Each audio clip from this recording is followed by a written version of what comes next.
Hello and welcome to the Feminine Millionaire Show.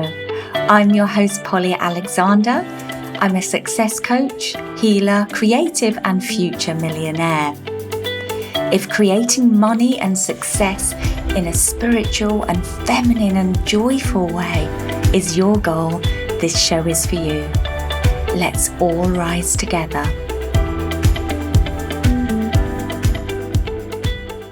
Hello and welcome to episode 101. My thoughts on the coaching industry, the good, the bad and the ugly. This is my 9th year as a coach, which is kind of crazy because that time has flown. But I just checked and I signed my coaching client in a 3-month program in July 2014. So here we are. And today's episode is for you if you're interested in hiring a coach or curious about coaching, or if you are a coach. There's going to be tips for both different listeners. So let's dive in. I want to start with the good. Well, coaching, I truly believe in my heart, is a hugely empowering industry. Through the process of coaching, people are able to access their potential and they're empowered to change their lives and businesses for the better. Discovering coaching absolutely changed my life. It enabled me to break through many limiting patterns and limiting beliefs. It helped me to ask for more from the world. It helped me to see more of what I'm capable of. It helped me to become more visionary. It helped me to overcome my patterns. So coaching really is the process of taking back your power. It's deep healing and it's new mindsets. And it's really important to say that coaches are, for the large part, well-meaning people that are committed to their self-development and have a genuine desire to facilitate transformation and support and make a difference in the world. It's a fast-growing industry for a reason, because it's really effective. Coaching provides tools and much-needed support to handle the stresses of modern life and technology, the pressure of high-flying jobs, and multiple responsibilities and different life stages. The days of extended families are gone with the emotional and practical support that came with. And many of us live isolated lives, both emotionally and geographically separated from family. And we lead busy lives with less time to connect and rest. A life or business coach can provide a valuable space holding for reflections and awarenesses on how to transform and live a better, happier life. Because coaching is all about looking forwards and remembering that your past is not your future. Your past is not your future. There's a huge diversity of different coaches with many different styles. And in my experience, life experience counts for a lot when that's woven with professional experience and different trainings. Whatever type of coaching you're looking for, there will be someone that is a great fit for you. And it's a deeply empowering path to transformation. Amongst other things, you can increase your income, you can improve your relationships, you can overcome family dysfunction and childhood patterns, family and ancestral patterns, unhelpful ways of thinking. You can raise your vision for what's possible with you in life, take bigger risks, go after new adventures, create new, more empowering mindsets, and thus take more helpful actions. So I'm really passionate about the power of coaching. And I think it's really important to acknowledge in any industry, in any business area, there are great businesses and there are not so great businesses. There are great practitioners and there are not so great practitioners. I sat down before I recorded this and realised that I've hired 9 one-on-one coaches so far in my life. Actually, make that 10. 10 one-on-one coaches in my life. And I've also been in high-level masterminds for sort of 4 or 5 years, plus done various programs. So I have a lot of experience. And when I sat down and reflected, I realised that with my one-to-one coaching, 5 experiences were good, 2 were mixed, and 2 were bad. And I'm going to touch on those as we go through this podcast. And I'm also going to share some of the feedback that you shared with me when I did a poll on Instagram stories. I actually asked you, my community, have you ever had a bad experience with coaching, with hiring a coach? And 70% said yes, which I've got to say, I was pretty shocked at how high it was. And I invited people to share confidentially why. Why was that? What was the bad experience? And I'm going to weave some of those in today. So I just want to say thank you to everybody that contributed to this episode, because it's because of you that I decided to record this. I was curious, having heard anecdotally and through friends and through people that have come to me after having not great experiences. I was curious as to how common this was. And I think it's really important that we bring this out into the open and we normalize it, because the saddest thing for me is when people allow their past experiences to stop them trying again, to stop them going after their dreams, to stop them going after their up level and transformation because they're bruised or disillusioned by a past experience. So I hope that from today's episode you can take away something that's of value, that if you are one of these people that have had a not great experience, that it's going to enable you to overcome that and to also hire an even better coach next time around. So let's dive into what I see as the bad aspects of the coaching industry. Okay, so it's unregulated. Anyone can call themselves a coach, so quality and style and ethics and value and professionalism varies wildly. Okay, it really does.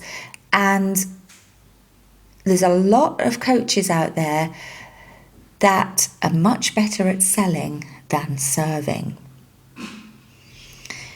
I personally find that the ICF coaching certification is limited, because in that certification, I trained in that method, you're only allowed to ask questions. That is the pure ICF definition of coaching, just asking questions. And I actually found this very limiting, and I could see clients not getting the results I knew were possible when I stuck very rigidly to this process.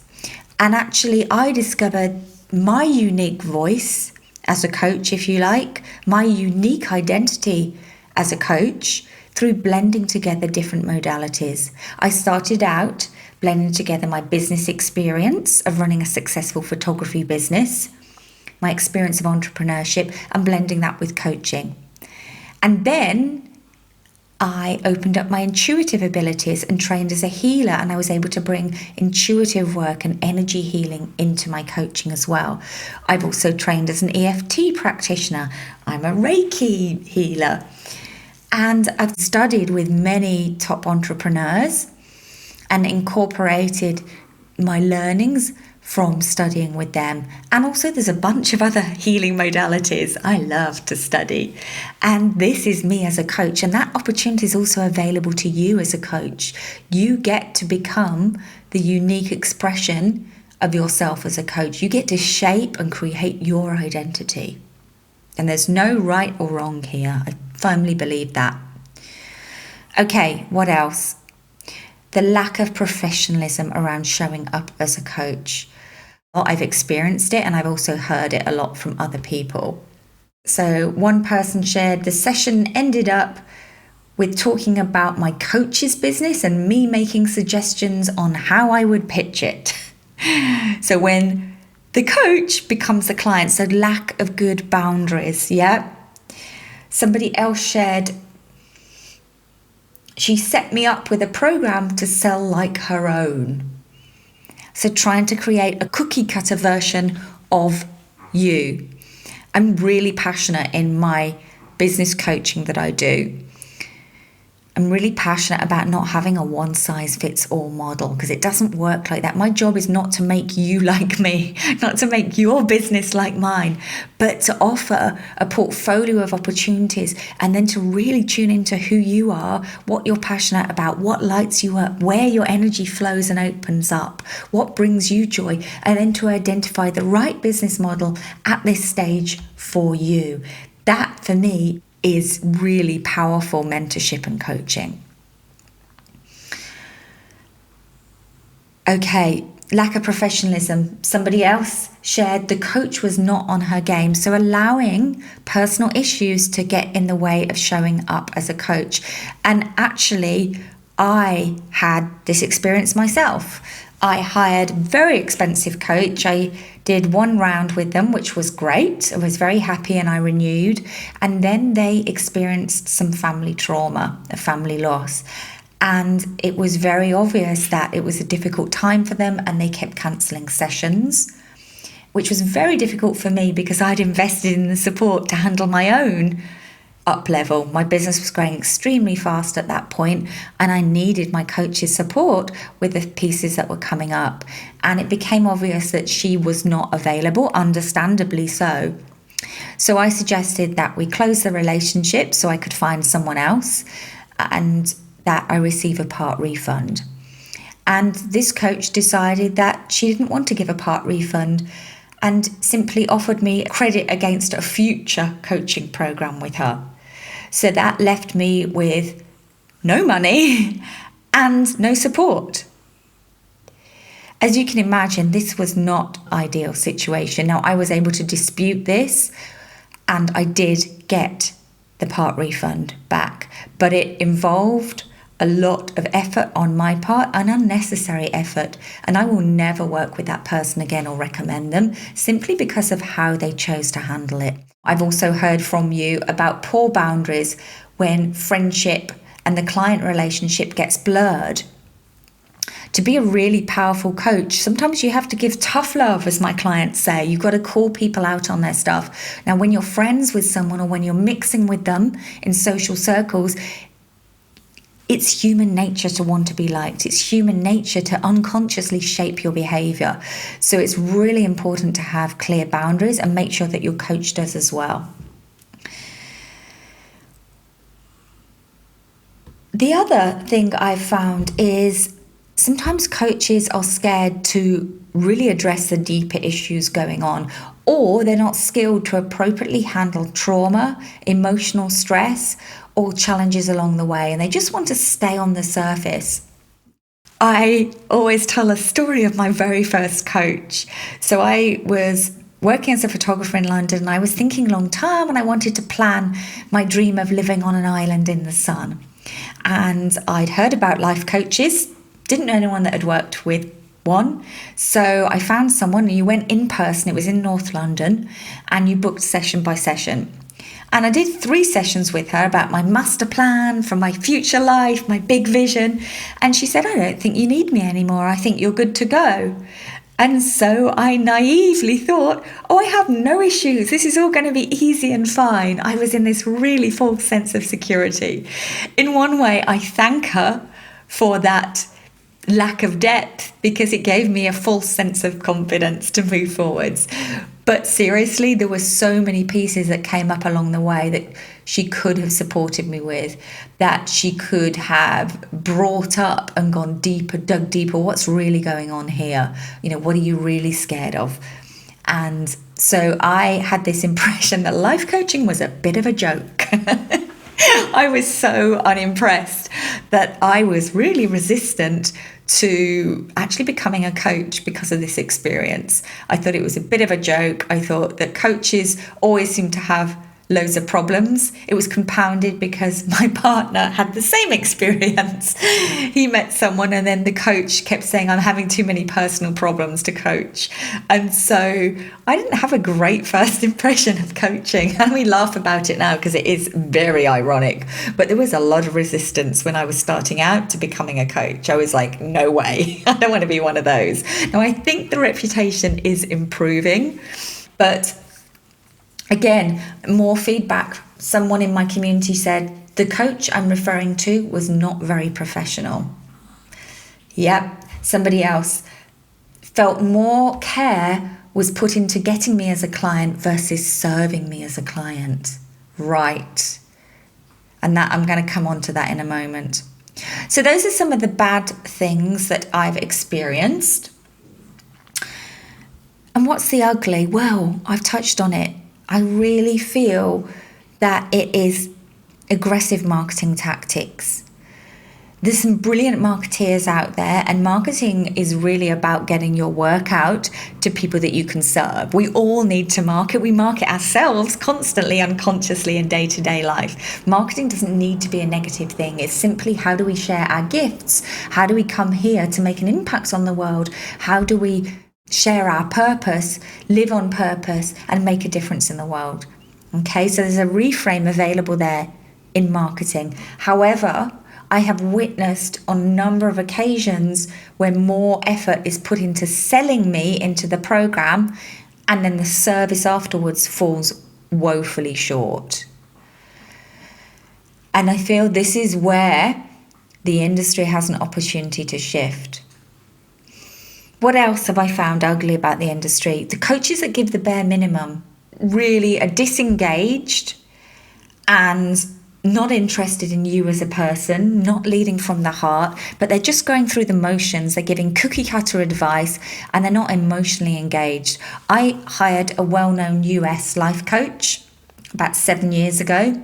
She had a podcast, she had some books. I loved her podcast. I thought, she'll be great. I'm hitting a difficult time. She'll be able to really help me navigate through it. And it was literally just like reading her book. She was just going through the motions. She hadn't even read my welcome pack. She knew very little about me, even though the information had been provided. And then when it came to my business, she advised me that I shouldn't do a group program because I wasn't ready to coach groups of people.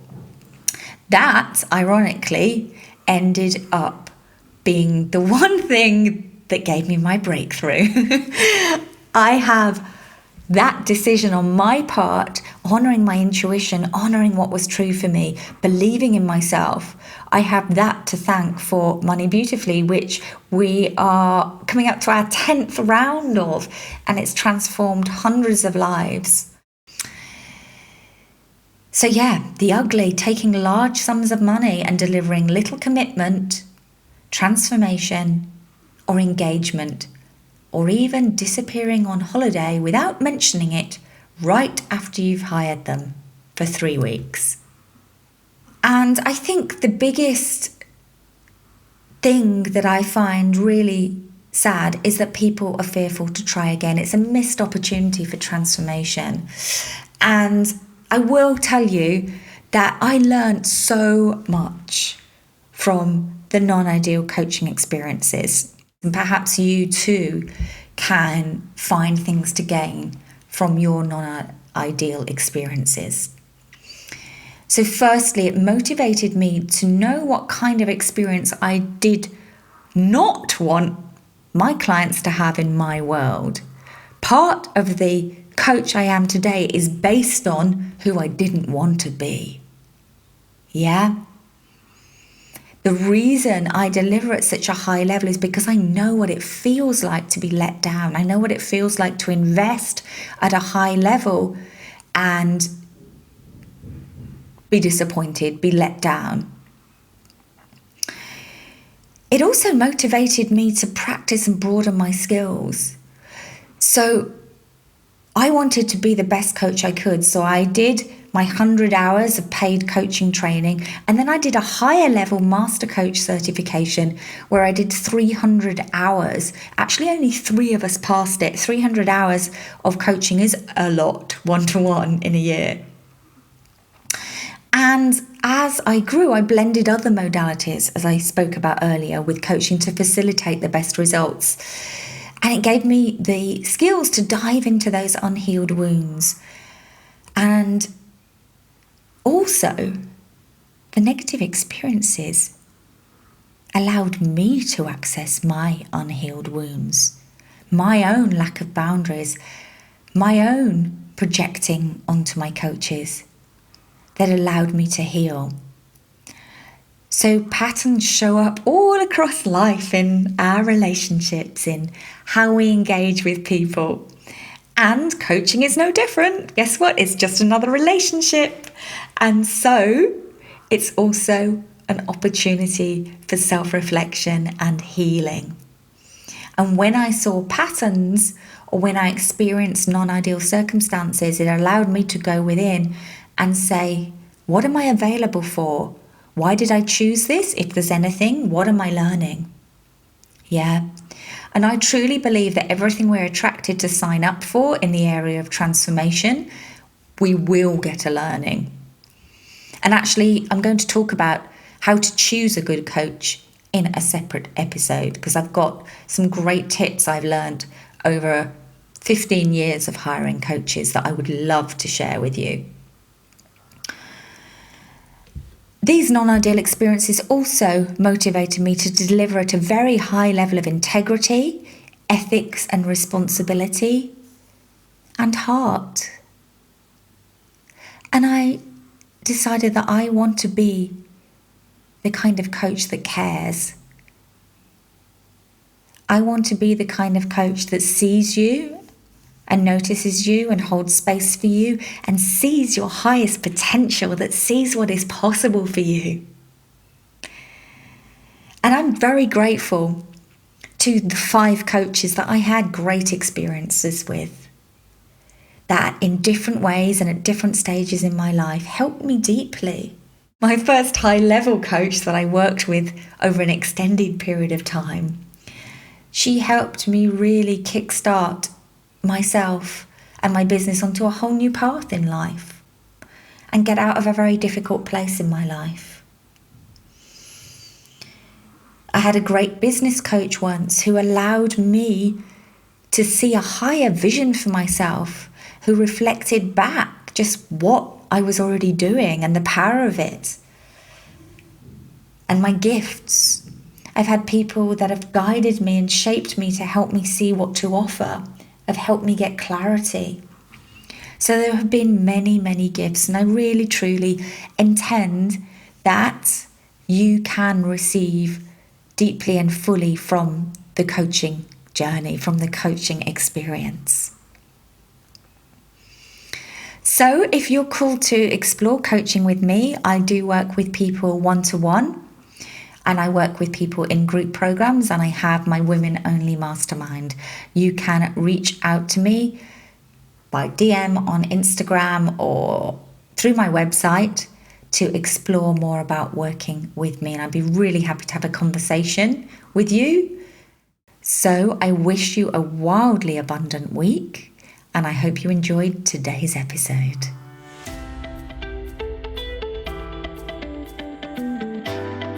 So, if you are running a business, you're already up and running, you already have clients, and you're looking to scale to 10 to 20k months, then I invite you to check out my Thrive Beautifully Mastermind. If you're ready to receive solid business, mindset, and energetic support to scale. Thrive has an amazing mix of entrepreneurs in the wellness, coaching, creative, personal development, healing, and spiritual business domains, and the teaching is tailored by someone who lives and breathes exactly your world. There's deep, powerful energy healing and transformational support to identify and shift deep patterns and blocks. Can we go deep into your core wounds that are causing you to struggle in certain areas? Yes. Can we identify which beliefs are causing you to under-earn or overwork? Yes. Will we address the energy and mindset required to scale without drama or overwhelm? Yes, we will. This is deep, gentle, nurturing work alongside the nuts and bolts business strategy. It's support for both your feminine and your masculine. And it's for business owners who know basic strategies but want to refine and master their marketing, their messaging, their mindset, and the energy that attracts high-level clients and creates new offerings with more ease. It's for women who are in a healthy, positive mindset of my business is going well and I'm ready for it to get even better and scale faster. And it's a beautiful, intimate community of soulful, wise women who are committed to making a difference in the world and enjoying the journey of growing their business whilst living their best life. In Thrive, we set aligned and expansive financial and lifestyle goals. We're not chasing money for the sake of money. We want both the financial freedom and the lifestyle freedom too, and to be generous, authentic business owners who make a real difference in the world whilst being our authentic and purpose-driven selves. If this is speaking to you, I invite you to go to thrivebeautifully.com or the link in the show notes where it has all the details, the investment and the application, if you're ready to dive in and create results like my clients have seen. Have a beautiful week and we'll see you back here again in 2 weeks' time. Bye for now.